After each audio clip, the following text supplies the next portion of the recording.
అందరికీ నమస్కారం. నేను మీ దేవి. సిరివెన్నెల 16వ భాగం. రచయిత వనజ గారు. అర్జున్కి కూడా కాస్త అలసటగా అనిపించి కాస్త తినేసి రూమ్లోకి వచ్చి చూసేసరికి సిరి తన పొట్ట మీద చెయ్యేసుకొని అటు ఇటు తిప్పుకుంటూ అద్దంలో చూసుకుంటూ కనబడింది. సిరి బాగా డిస్టర్బ్ అయ్యిందని అర్థమై అర్జున్ కంట్లో చిరుతడి మొదలయ్యింది. ముఖం సైడ్కి తిప్పుకొని చూపుడు వేలుతో వచ్చిన 2 కన్నీటి బొట్లు కూడా మాయం చేసేసి రూమ్లోకి వెళ్ళాడు. అర్జున్ వస్తున్నాడని గమనించిన సిరి అద్దం నుండి పక్కకి వచ్చి బెడ్షీట్ సర్దుతున్నట్లుగా పనిచేస్తోంది. పిచ్చి సిరి, నీకు తెలియదు కదా, నువ్వు అద్దంలో చూసుకుంటున్నప్పుడే అర్జున్ నిన్ను చూసేశాడని. సిరి, అర్జున్ గారు ఎందుకు డల్గా ఉన్నావు? అదేం లేదు అర్జున్ గారు, కాస్త తలనొప్పిగా ఉంది. తలనొప్పి? ఆ బామ్మ ఏదో అన్నప్పటి నుంచి వచ్చిందా? అది అర్జున్ గారు, మరి ఇలా స్మూత్గా రియాక్ట్ అవ్వకు సిరి. ఈ సమాజం మనం స్మూత్గా ఉంటే అంతకంటే మెత్తగ్గానే చేస్తుంది తప్ప స్ట్రాంగ్ చేయదు. బీ స్ట్రాంగ్ సిరి.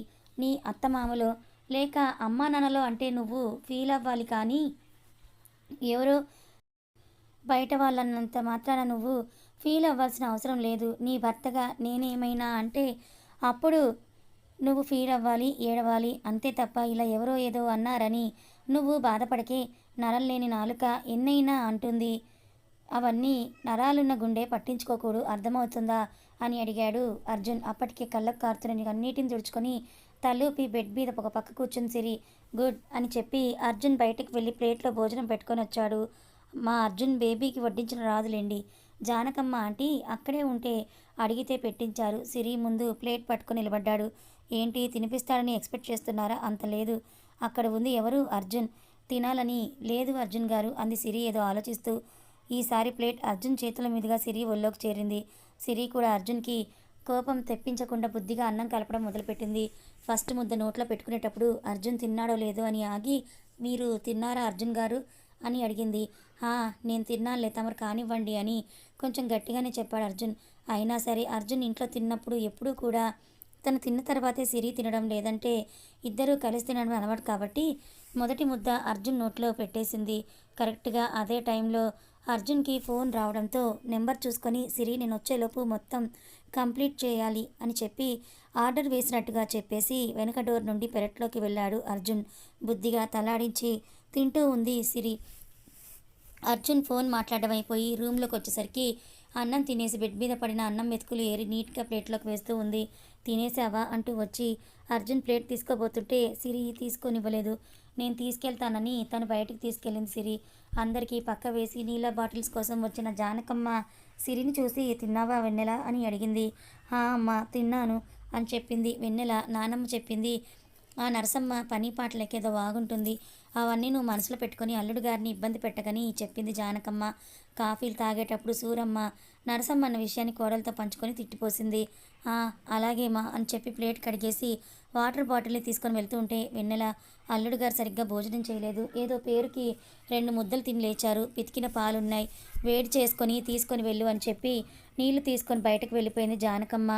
సిరి, అయ్యో ఈయన కూడా సరిగ్గా తినలేదా, ఇంకో 2 ముద్దలు తినిపించి ఉంటే బాగుండు అని అనుకుంటూ పాలు వేడి చేసుకొని గ్లాస్లో పోసుకొని తీసుకెళ్ళింది సిరి. అర్జున్ బెడ్ మీద కూర్చొని గడ్డం మీద వేలుతో రబ్ చేసుకుంటూ ఏదో ఆలోచిస్తూ ఉన్నాడు.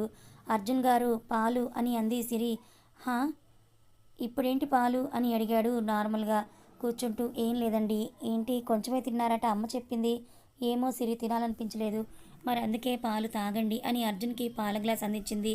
అర్జున్ వేడి పాలని మిల్క్ షేక్ అనుకున్నాడో ఏమో గడగడ తాగేసి ఖాళీ గ్లాస్ని సిరికి అందించాడు.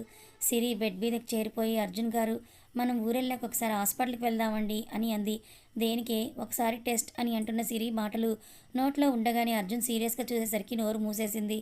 ఏది ఇంకోసారి ఆ మాటను అని అన్నాడు అర్జున్ అదే బేస్ వాయిస్తో. అది ఒకసారి టెస్ట్ చేయించుకుందామని. ఏ మెంటల్, ఏమైంది నీకు? అసలు నువ్వు డిగ్రీ చదివావా లేకుంటే ఈ ఊళ్ళో అవ్వలతో బామ్మలతో కలిసి ముచ్చట్లు పెడుతుండేదానివా? అర్జున్ గారు అది స్టాప్ ఇట్ సిరి, మనకు పెళ్ళై 10 ఏళ్ళు అయిందా? ఏమన్నా పిల్లలు ఇంకా లేరని బాధపడటానికి జస్ట్ 3 మంత్స్ కంప్లీట్ అయింది అంతే కదా. ఆ బామ్మ ఏదో అన్నదంట, నువ్వు ఇక్కడ ఫీల్ అవుతున్నావు అని అర్జున్ పైకే అంటున్నాడు, కానీ అతని మనసు లోపల సిరి బాధపడుతున్నప్పుడు తను కూడా చాలా బాధపడ్డాడు. సిరి వెంటనే అర్జున్ని గట్టిగా హక్ చేసుకొని గుండెల్లో కళ్ళల్లో గోదారిని ఆహ్వానించేసింది.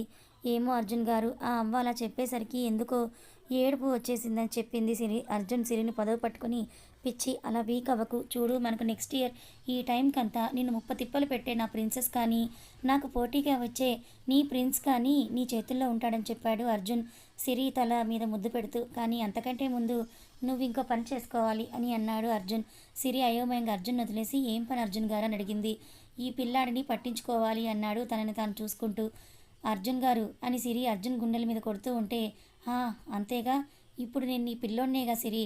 భార్యకి ఫస్ట్ కిడ్ భర్తనే అంటారు. నాకు అన్నం తినిపిస్తావు, స్నానం చేయిస్తావు, ఇంకా అమ్మలాగా అని అర్జున్ ఏదో అనబోతూ ఉంటే సిరి అర్జున్ని కొట్టడం ఆపేసి ఇంకా గట్టిగా హత్తుకుంది సిగ్గుతో.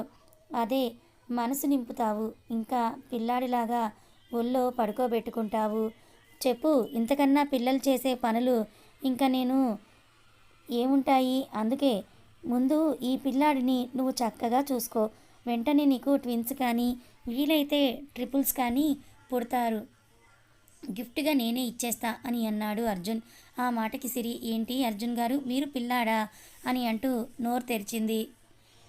మరి కాదా అని అంటూ అర్జున్ సిరి నోటిని తన నోటితో మూసేస్తాడు. ఇంకా సిరికి ఎక్కువ మాటలు ఎక్కడుంటాయి చెప్పండి. మ్యూట్ అయిపోయి అర్జున్ ప్రేమకు బానిస అయిపోయింది. సిరితో పాటు వెనక్కి ఒరుగుతూనే తన మీద పూర్తిగా వాలిపోయాడు అర్జున్. శ్వాస భారమవుతుందనగా సిరిని వదిలి తన దగ్గరికి లాక్కొని గుండెల మీదకు చేర్చుకున్నాడు. అర్జున్ లయబద్ధమైన గుండె చప్పుడు సిరికి లాలిపాటలాగా మారి ఆమెని నిద్రపుచ్చింది. ఒక చెయ్యి సిరి చుట్టూ వేసి జో కొడుతూ ఇంకో చేత్తో సిరి కురులు సవరిస్తూ, ఏంటో అందరూ నిన్న పెద్ద పిల్లవి ఎదిగిపోయావు అనుకుంటున్నారు కానీ నువ్వు ఇప్పటికీ నేను మొదట చూసినప్పుడు ఎలా ఉన్నావో ఇప్పటికీ అలాగే ఉన్నావే తింగరబుచ్చి. నువ్వే ఒక పిల్లవి, నీకు అప్పుడే పిల్లలు కావాలా? ఒక పిల్లతోనే చస్తుంటే ఇప్పుడు ఇద్దరు పిల్లల్ని చూసుకోవాలి నేను. పిల్లవే కానీ అందరి పిల్లల్లాగా నాకు అది కావాలి ఇది కావాలని మారం చేసే బయటికి చెప్పి గొడవపడేదానివి కాదే, మనసులోనే మారం చేసేదానివి. ఎప్పుడు నీ పక్కన ఉండాలంటే అవుతుందా? కానీ నీ ప్రతి బాధ ఫీలింగ్ నాకు అర్థమవుతున్నా నేనేం చేయలేకపోతున్నాను బంగారం. I love you, I'm sorry రా అని అంటూ మా మమ్మీ తర్వాత నేను సారీ చెప్తున్న ఫస్ట్ పర్సన్ నువ్వేనే. అయినా అలా ఎలా నన్ను పడగొట్టేశావే నీ చూపులతోటి, నీ మాటలతోటే. కిల్లర్వే నువ్వు, నిజంగా పెద్ద కిల్లర్వి. అయినా ఒకప్పుడు అంత ధైర్యంగా తెగింపుగా ఉన్న నువ్వేనా ఈరోజు ఇలా వీక్ అయిపోయింది? అసలు నాకెలా నచ్చేసావే బాబు అసలు చూడకుండా అని సిరిని జోకొడుతూ సిరిలో తన మొదటి పరిచయాన్ని గుర్తుకు తెచ్చుకున్నాడు Arjun. Back to 4 years. Siri and అర్జున్ల ఫస్ట్ మీట్ నా నెరేషన్లో రాస్తాను, కన్ఫ్యూజ్ అవ్వకుండా చదివేయండి. అర్జున్ తన పేరెంట్స్తో పాటు ఉండి డిఫెన్స్ ట్రైనింగ్లో ఉన్నప్పుడు, మమ్మీ ఏంటి ఈవినింగ్ స్నాక్స్ చేయకుండా నా బట్టలు సర్దుతున్నావు అని జ్యోతిని వారిస్తూ అడిగాడు అర్జున్. నేను ఇంట్లో నుండి తరిమేద్దామని. అవునా, ఎందుకు? నేనేం చేశాను మమ్మీ? తెలియకుండా కోడల్ని తెచ్చానా, లేకపోతే మిమ్మల్ని గ్రాండ్ పేరెంట్స్ని చేశానా? అంతుందా అర్జున్ గారు మీకు? అబ్బా, ఈ అర్జున్ గారు గోల మానవా? నువ్వు నాకు మమ్మీవి, మమ్మీ గారు అనడం ఏంటి? మాకు చాలా ఇష్టమైన పేరు రాది. మా నాన్న పేరు ఎంత కొడుకు పెట్టుకుంటే మాత్రం అప్పుడప్పుడు అయినా ఆయన గౌరవం ఇవ్వద్దా అని తన పని ఆపకుండానే చేస్తోంది జ్యోతి. ఓకే ఓకే, నువ్వు సెంటీ అవ్వకు, కానీ నీకు ఎలా కంఫర్ట్గా ఉంటే నన్ను అలానే పిలుచుకో. ఇంతకీ అంతుందా అని అంటున్నావు? నీ కొడుకు గురించి నీకు తెలియదా మమ్మీ? నీకు కావాలంటే చెప్పు, వెంటనే ఒక కోడల్ని తెచ్చి ఇంట్లో పెట్టేస్తాను. ఆహా, అచ్చా, అర్జున్ మీదైతే డౌట్గా ఉందిరా, కానీ అర్జున్ చంద్రన్ చూసి నమ్మకం వస్తోంది. అలాంటి అదృష్టాలు నాకు లేవని. What do you mean mom? అంటే అర్జున్ అనుకో స్మార్ట్గా ఉంటాడు కాబట్టి ఏ అమ్మాయి అయినా పడే ఛాన్స్ ఉంది. అదే అర్జున్ చంద్రగా అనుకో, నీ ఫేస్ చూసే ఆమెడు దూరం పరిగెడుతుంది అని అర్జున్ ముక్కు పట్టుకులాగి సర్దేసిన బ్యాగ్ని క్లోజ్ చేసింది జ్యోతి. అర్జున్ ఓచ్ అని ముక్కు రుద్దుకుంటూ, గుడ్, ఇంతకీ నా ప్రయాణం ఎక్కడికి? అంత బ్యాగ్ సర్దేశావని అడిగాడు అర్జున్. కిచెన్లోకి వెళ్ళిన జ్యోతి జ్యూస్ తీసుకొస్తూ, నువ్వు ఊరికి వెళ్తున్నావు అందుకే నీ బ్యాగ్ సర్దేశాను అంది. వాట్, నేనా ఊరికా? No way.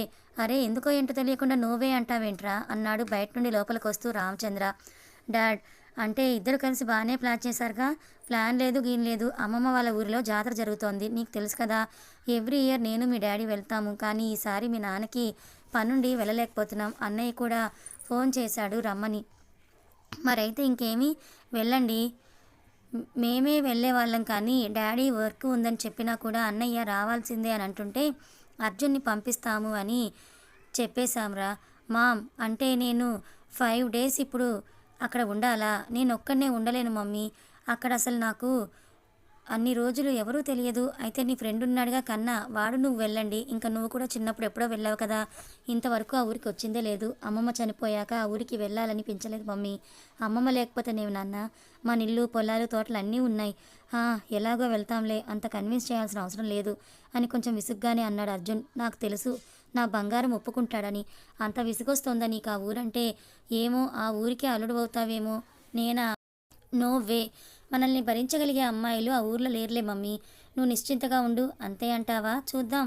చూద్దులే గాని నాకు ఉండాలనిపించకపోతే మాత్రం నెక్స్ట్ మినిట్ నేను వచ్చేస్తా. ముందే చెప్తున్నా. నీ ఇష్టమా? అంత లేదు. వన్స్ ఆ ఊర్లోకి ఎంటర్ అయ్యాక 5 డేస్ వరకు పొలిమేరని తొక్కకూడదు. రావడానికి బయటికి వీల్లేదు నాన్న. అది అక్కడ రూల్. 5 రోజుల వరకు పాత వాళ్ళు వెళ్ళడానికి కానీ, కొత్త వాళ్ళు ఎవరు బయటికి రావడానికి కానీ వీల్లేదు. అలా వస్తే రక్తం కక్కుకొని చనిపోతారని ఆ ఊరి నమ్మకం అని అంటుంది జ్యోతి. హోల్డ్ డౌన్ మామ్, భయపెట్టకు. నన్ను బాగానే లాక్ చేసావుగా అని అంటాడు అర్జున్. అలా అనకూడదురా. ఆ సుంకులమ్మ మీద నమ్మకంతో వెళ్ళు. నీకు అంతా కూడా మంచే జరుగుతుంది.